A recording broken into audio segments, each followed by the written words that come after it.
Mind Your Farm Business on RealAgriculture.com is brought to you by RBC Royal Bank.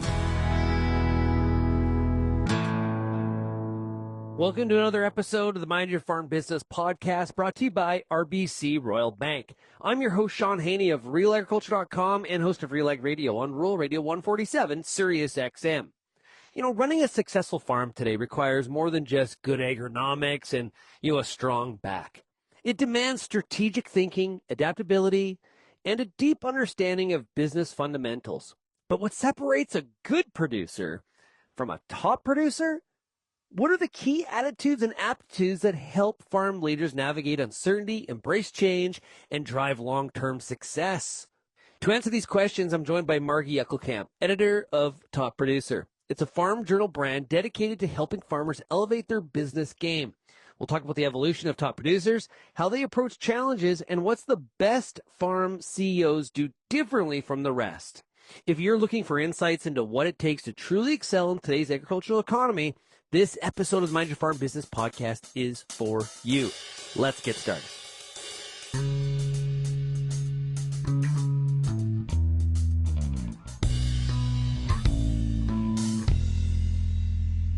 Margy, welcome to the Mind Your Farm Business podcast. Hey, Shaun, so great to be here. Thanks for having me. Yeah, it's great to see you at the Top Producer Summit this spring. I'm really interested. I guess before we get into it, tell us a little bit about Top Producer. What is it, and how did it come about? Yep. So Top Producer is a brand of farm journal. It is multimedia between our magazine, our presence online, podcast, and as you mentioned, Top Producer Summit, which is our annual event. And Top Producer is actually a product of the 1980s farm crisis, really a way to serve farmers with information that can help them elevate the business side of farming. And today, that is still our mission. We want to give farmers and ranchers the business information as well as tools and insights that they need. Our tagline is we challenge farmers to think differently because we know that this is an audience that does not settle for status quo. They want to not only propel the industry forward, but also their individual businesses and their leadership of those businesses. So as you look at the people that have attended the conference in the past, people that read the magazine, people that have been honored as the top producer of the year, I guess, what does that individual look like at this point? I think a lot of people jump to scale, like size, but that's not necessarily a fair total way just to look at things either. I like to say that we are looking for the aptitude and attitude of our top producers. So we have been doing the Top Producer Awards now for 25 years. We just marked our silver anniversary, if you will. And that started with the Top Producer of the Year award. That award is really looking to recognize those who demonstrate excellence in the business of farming. And then we've also introduced two additional awards, one being the Women in Ag Award, really looking for a female leader from the industry, and then our Next Gen Award, which is looking for somebody under the age of 40 who's exhibiting those leadership and excellence in business attributes. So yes, I know a lot of folks, when they think of a top producer, that has to be somebody that's measured in the number of acres their farm or the number of animals that they have. But really, it's not about acres and animals. It's about aptitude and attitude. Yeah, and what you mentioned, the farm crisis of the 80s being sort of the enabler of this concept. We're not quite in 80s territory right here in 2025. We got a lot of uncertainty. It kind of feels like what goes around comes around, and sort of maybe history repeating itself as far as the need to kind of focus in and hone in on what are the attitudes and the aptitudes of the top producers. Well, and you mentioned those traits of our award winners, right? And I would really highlight that all of these individuals, all of these farm businesses have faced some kind of challenge. some kind of adversity, but the way in which they handled those situations can be inspirational for others. So if you, for example, watch the videos that we produce on our award winners, or you read the cover stories that we do in Top Producer Magazine, you will get that sense of these people have transformed a challenge and made it into an opportunity. And no doubt, we are in a time of great uncertainty, and I'm bullish to think that we will have some positive transformations come out of this. These folks are aspirational as well, because so many of them have already conquered a mountain. And I think that's also a helpful example as farmers and ranchers who they may feel like they're out on islands, out where they live and where they conduct business. But this is a way to help create a network of folks who can bounce off ideas, can be like-minded for where they want their business to go. And I think that's really helpful as far as a steel sharpens steel approach. They're a resilient lot, right? They've been through some stuff. They've been through some stuff, and they're risk takers. One of the key facets that we ask of our awardees is to really highlight in their application their entrepreneurial spirit and what they have tried different in their farm business. One of our finalists this year, I said that they really are an idea factory disguised as a farm. They are able to interpret trends, maybe that's not on their farm, but how can their farm harness those opportunities? And so maybe what kind of separates we'll use the verbiage, a good producer versus a top producer it's not about what you do in the good times. It's about how you deal with that adversity in the times that are a lot more challenging.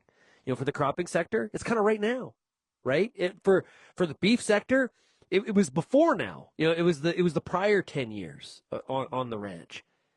Do you agree with that? Is that kind of? Oh, I say it is a great honor to share these stories. It is a great honor that these farmers and ranchers have trusted us to look as an outsider at their business, and it all have a panel of judges assess their performance. So yes, these are producers that are willing to take a risk, but also put themselves out there and maybe show some of their bumps and bruises where maybe they weren't as successful, but how they then took their farm or ranch to the next level. And so for sure, these are folks who have done things, but they're also willing to continue to try things. And you said it really well, Shaun. They are incredibly resilient.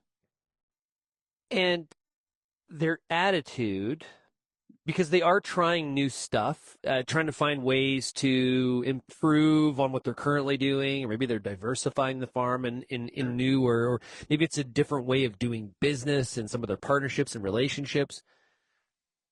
But I would assume, because they're willing to try stuff, they're also willing to have some bumps, like to fail. And that also can be a gap between a good producer and a top producer, is their attitude around failure. What have you found in that regard? Well, I would highlight our 2025 Top Producer of the Year, Mark Arnusch from Arnusch Farms in Colorado. And his family's farm legacy crop was sugar beets.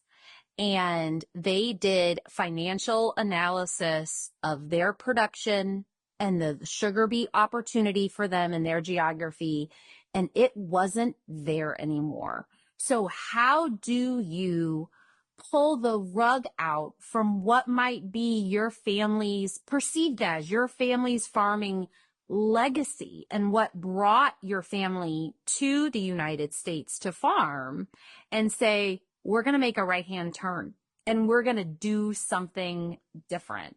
And I think those stories highlight a top producer always analyzing the trajectory of their business. So not just a snapshot of what's going right now, but how can we set ourselves up for success in the future? And that might be a cropping choice. That might be an overall business structure choice. That might be a choice that they have to make when it comes to their business succession plan, or how they themselves as an individual leader are equipping their on-farm team to optimize every opportunity. I highlight another example of our winner 2 years ago, Silent Shade Planting Company out of Mississippi. And I did the interview with them, and it hit me like a lightning bolt how laser focused they were on driving efficiencies. And it was such a fun way to pull those insights out and highlight 7 or 8 different ways, everything from the size of disc opener they were using or their decision about a tractor platform to make everything universal and consistent about their operation. I'll highlight too our winner from last year, Christine Hamilton out of South Dakota. She really wanted the award to focus on what her team has achieved. Now she's enabled that achievement as their leader, but she is really driven from top to bottom this idea about accountability and ownership, and how do they measure success and therefore can drive success because it's all being measured, both from a financial standpoint and a team standpoint. We'll get back to the Mind Your Farm Business podcast shortly, but first, a word from our sponsor, RBC Royal Bank. This episode of Mind Your Farm Business podcast is brought to you by RBC. Maybe you've had an idea about upgrading your operation, or finally getting that renovation done, or buying some new equipment. Or you want to be a little less reliant on the weather from season to season. Get some help making it happen by speaking with an RBC Agriculture account manager. Then, set up an investment plan to make even more of your ideas happen. Visit rbc.com/chartyourcourse and get started today. So in all those examples, I was kind of jotting some things down that I pulled out of it. So one, focus on the financials. So the high financial literacy. Yes. Now, it may not be their number one strength. You don't need to be a CPA or a CA or CMA, whatever. You don't need to be an accounting designate to know your numbers, but you got to have an interest in it, right? And be able to know what the numbers are telling you. Detail oriented, not only in the financials, but also the operations. What is actually happening in my business and paying attention to it. Then I also heard there delegation and leadership and making sure that those core values, accountability was one that you used that runs through the organization and everything that they're doing. I think if you could put all that together and probably a few other things, that's a pretty awesome top producer right there. Well, and I know I just shared examples of our top producer of the year winners, but I have to say we have 3 finalists every year. And I know the judges have a hard decision. It's a great joy that we've got normally a very incredibly competitive 3 panel of finalists. And our finalists are also amazing examples of those 3 attributes that you just pulled out, Shaun. And I think you're spot on. What in your travels, what are you like? How have these attitudes and aptitudes and traits, have they evolved? Or is the core today some of the things we've been talking about?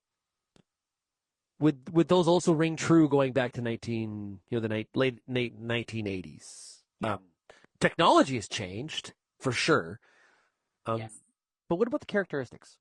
I think that's a great question. So I'm going to go back and then I'm going to go forward. Okay. So when I think about my almost 2-decade career at Farm Journal, for an early part of it and a number of years, I helped organize our Corn College series of events. So these were agronomic training events, really focusing on bushels. Okay. And when I think about the trainings we were doing then, the kind of impact and enablement we were hoping to give farmers, it was really for next year, right? And almost incremental foundation building that they can do every year, and how they can check that box and make sure that they're ratcheting up yields as best as they can and making those agronomic decisions. As I mentioned earlier, we just celebrated 25 years of the Top Producer of the Year award. We do maintain an alumni group. So all of our finalists, all of our winners from the past 25 years, and we bring those folks together. And at this year's banquet, I actually asked all of those folks to please join me on stage and share takeaways for our audience. And the idea there was specifically exactly what you're bringing up, which is, what have we learned from this group? What have we learned from 25 years of highlighting excellence in the business of agriculture? And I think a lot of the facets are still the same. I think the dynamics that folks react to might change. The level of uncertainty might feel different at different times. But universally, I feel like this industry consistently seeks the same thing in its leaders. And it's up to us as individuals to really see how we can take on some of those characteristics for our individual needs and businesses. I am delighted when our alumni group reaches out, because they challenge me. They are some of the best story sources, or even story idea sources, because that's just how they're wired. They're just wired to think different. Okay, you don't need to name names here. I won't put that kind of... Don't ask me for a favorite. I'm not going to do it. No. I'm just curious. If you look at the people, when I say, hey, who are the top producers? Mm-hmm. And you probably some faces come to mind. What separates, like, even inside that group? Is there something that separates, like, even the absolute cream of the crop when we look at the top farming CEOs across North America? Is there something that separates the best? Like, it's like, you remember in Top Gun, you are the best of the best, and it's like, but this is different, winning that Top Gun trophy. So if you think about the Top Gun trophy for even the top producer club, mm-hmm. What are those top ones? Are they a little bit different than the rest of them? I would say the top of the top excel at being able to hold two things at the same time. And they are able to completely have that financial understanding of their business today and know what those drivers are. But they're also able to look out and have the curiosity about what's going to dynamically change their business in 5-10 years on the horizon. And so not everybody can do that, and not everybody can do that every day. But the folks who really are the top of the top can hold those two things at the same time. That's fascinating. So, like, we hear a lot of times where we're like, I gotta work on my business, not in my business. Yes. That's kind of taking it to a different level, right? Yes. And it can be hard when times are stressful and they're tight, and there's not only the stresses in the business, but of course a lot of families are wrapped around these farms too, right? So there's the family dynamic. There's a lot of stuff going on. You're trying to juggle it all. And I like what you said there about working on my business, not necessarily in my business. And I would maybe also share a challenge, which, and a lot of top producers exhibit this as well, is they kind of don't accept this idea that agriculture is the exception, that, this doesn't apply to us because we're agriculture and we're different. and we do things different. These are folks who are able to take concepts, trends, big ideas, and bring them into their business rather than try to have some kind of polarization that it doesn't apply to agriculture, because I think more often than not, it does. Oh, I couldn't agree more. So we talk a lot about here on the Mind Your Farm Business podcast about how these aren't farm management problems or opportunities. These are entrepreneurial challenges and opportunities.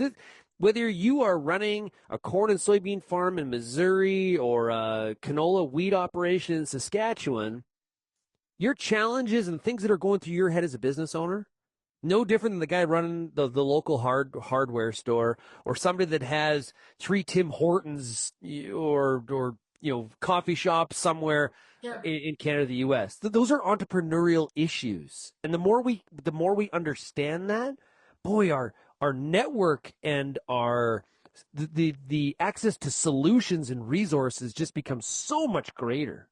Yeah. Well, and I think it applies to employee management. It applies to so many facets of the business. And when you manage your farm like a business, I think is when you start really tapping into what, again, I reference as the aptitude and the attitude of a top producer. Yeah. If I run my farm like a business, it provides the opportunity for the lifestyle that I want, right? If it's reverse, I like the lifestyle and happens to be a business, that's probably a recipe for not long-term success. Right. So, hey, Margy, this has been fantastic. I really appreciate it. Keep up the great work at Top Producer and stay in touch. Hey, Shaun, thank you so much for having me on. I would offer up that applications are now available for all 3 awards, the Top Producer of the Year, Women in Ag, as well as the Next Gen Award. Those can be found at tpsummit.com. You can also find them on AgWeb. And please, everyone, mark your calendars. Join us in Nashville, Tennessee, February 9th to 11th in 2026 for the Top Producer Summit. That's a wrap on another great episode of the Mind Your Farm Business podcast. A big thank you to Margy Eckelkamp for sharing her insights into what makes a top producer truly stand out from the rest of the field. As we discussed, success in today's farming world is not just about scale. It's about mindset, business acumen, and the ability to turn challenges into opportunities. If you're inspired to take your farm business to the next level, be sure to check out Top Producer for more resources. And you think it's maybe you or someone you know is a great candidate, applications are now open for the Top Producer of the Year, Women in Ag, and Next Gen Awards. Visit tpsummit.com or agweb.com to apply. And make sure you also check out RealAgriculture.com and our new landing page for this podcast, Mind Your Farm Business. We're also sending out an e-newsletter as well. So you can do that. You can sign up by going to realagriculture.com/subscribe. If you have any feedback or questions, send me an email, shaney@realagriculture.com, or you can call the Real Ag Feedback line, 855-776-6147. Thanks for tuning in. Until next time, keep on minding your farm business.